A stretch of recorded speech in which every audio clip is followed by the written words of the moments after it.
বাংলার বাঘ হামজার গর্জনে কাঁপছে চ্যাম্পিয়নশিপের রাজ্য। ইংলিশ চ্যাম্পিয়নশিপের অঘোষিত সেরা ফুটবলারই এখন বাংলার রাজপুত্র। কেননা চলতি মৌসুমে হামজা শেফিল্ড ইউনাইটেডের হয়ে খেলেছেন 16টি ম্যাচে।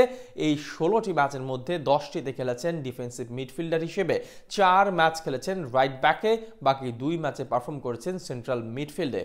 আর এই পরিসংখ্যান ইংলিশ চ্যাম্পিয়নশিপে নেই অন্য কোনো ফুটবলারের। হামজা চৌধুরীর ইংলিশ চ্যাম্পিয়নশিপে রাজত্ব করার বাকি গল্পটা থাকছে রিপোর্টে। নেই বাংলার রাজপুত্র হামজা চৌধুরীর ধারে পাশে ব্রাজিল, আর্জেন্টিনা, এমনকি ইংল্যান্ড, স্পেনের কেউ নেই। প্রশ্ন কিভাবে? তাই তো চলমান মৌসুমের মাঝপথে ইংলিশ প্রিমিয়ার লিগ থেকে চলে এসেছিলেন চ্যাম্পিয়নশিপের ক্লাব শেফিল্ড ইউনাইটেডে। আর শেফিল্ডে পা রাখার পরে ইউনাইটেড ভক্তকুলের ভালোবাসার নিয়মিত সিক্ত হয়েছেন বাংলার সুপারস্টার। আর ভক্তদের সে ভালোবাসার প্রতিদানও দিচ্ছেন হামজা। ইংলিশ চ্যাম্পিয়নশিপের সর্বশেষ 16 ম্যাচে তার ক্লাব শেফিল্ড ইউনাইটেডের সেরা পারফর্মটাও করেছেন তিনি। একটুখানি ভুলই বললাম বোধ করি, কেননা শেফিল্ড ইউনাইটেডের নয়, বরং সর্বশেষ 16 ম্যাচে ইংলিশ চ্যাম্পিয়নশিপের সেরা ফুটবলারই দেওয়ান সাহেব। যেখানে ব্রাজিল, আর্জেন্টিনা সহ ইউরোপের বড় বড় দেশগুলোর ফুটবলাররা চ্যাম্পিয়নশিপে খেলে থাকেন, কিন্তু তাদেরকে পাশ কাটিয়ে হামজাই এখন চ্যাম্পিয়নশিপের অঘোষিত সেরা ফুটবলার। না, গোল বা অ্যাসিস্টে তাদেরকে পাশ কাটাতে পারেননি। হামজা তো এখন পর্যন্ত শেফিল্ড জার্সিতে কোনো গোল বা অ্যাসিস্টের দেখাও পাননি। কিন্তু ফুটবলে কি গোল বা অ্যাসিস্টই সব? অবশ্যই নয়।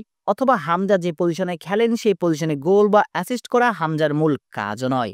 মূলত বাংলার রাজপুত্র সাধারণত শেফিল্ডের ডিফেন্সিভ মিডফিল্ডে খেলেছেন, যেখানে পুরো মিডফিল্ডের টেম্পো নিয়ন্ত্রণ করেছেন এবং ইউনাইটেড জার্সিতে এই কাজটা দুর্দান্তভাবে করেও যাচ্ছেন। তবে বাংলার এই সুপারস্টার মনসিয়ানাটা দেখিয়েছেন অন্য জায়গাতে, যেখানে সবার ধরাছোঁয়ার বাইরে তিনি, যা ইংলিশ চ্যাম্পিয়নশিপে আর কোনো ফুটবলারই করে দেখাতে পারেননি। কেননা হামজা শেফিল্ড ইউনাইটেড জার্সিতে 16 ম্যাচ খেলেছেন 3টি ভিন্ন ভিন্ন পজিশনে, যার মাঝে 10টি খেলেছেন নিজের প্রিয় পজিশন ডিফেন্সিভ মিডে, যেখানে পুরো মিডফিল্ডের টেম্পো কন্ট্রোল করেছেন তিনি। ডিফেন্স সামলানোর সঙ্গে মধ্যমাঠ নিয়ন্ত্রণ, সতীর্থদের উদ্দেশ্যে অ্যাটাকিং থার্ডে কি পাস, আবার সময়ে সময়ে নিজেদের রক্ষণ দুর্গে ঢুকে ক্লিয়ারেন্স ট্যাকেল করতেন দুর্দান্তভাবেই। এমনকি দলের প্রয়োজনে গিয়েছেন আক্রমণেও। এরপরে 4টা ম্যাচে তিনি খেলেছেন দলের প্রয়োজনে রাইট ব্যাক হিসেবে। রাইট ব্যাকে খেলেও চোখে পড়ার মতো পারফর্ম করেছেন হামজা। প্রতিপক্ষের উইঙ্গারদের সামলিয়ে নিয়ে নিজেদের সেন্টার ব্যাক পজিশন লুজ করলে সেটা রিকভার করেছেন। এমনকি ওভারল্যাপিং করে টাচ লাইন দিয়ে প্রতিপক্ষের রক্ষণে ছুরি ঘুরিয়ে এসেছেন। একজন আদর্শ রাইট ব্যাক বলতে যা বোঝায় তার সবটাই করেছেন চৌধুরী সাহেব। এরপর সর্বশেষ 2 ম্যাচে তিনি খেলেছেন সেন্ট্রাল মিডফিল্ডার হিসেবে, যেখানে আগের 4 ম্যাচে রাইট ব্যাক হিসেবে কোচ তাকে খেলিয়েছিলেন। এরপর কোচ হঠাৎ করেই তাকে সেন্ট্রাল মিডফিল্ডার হিসেবে নামিয়েছেন, সেখানেও নিজেকে মেলে ধরেছেন।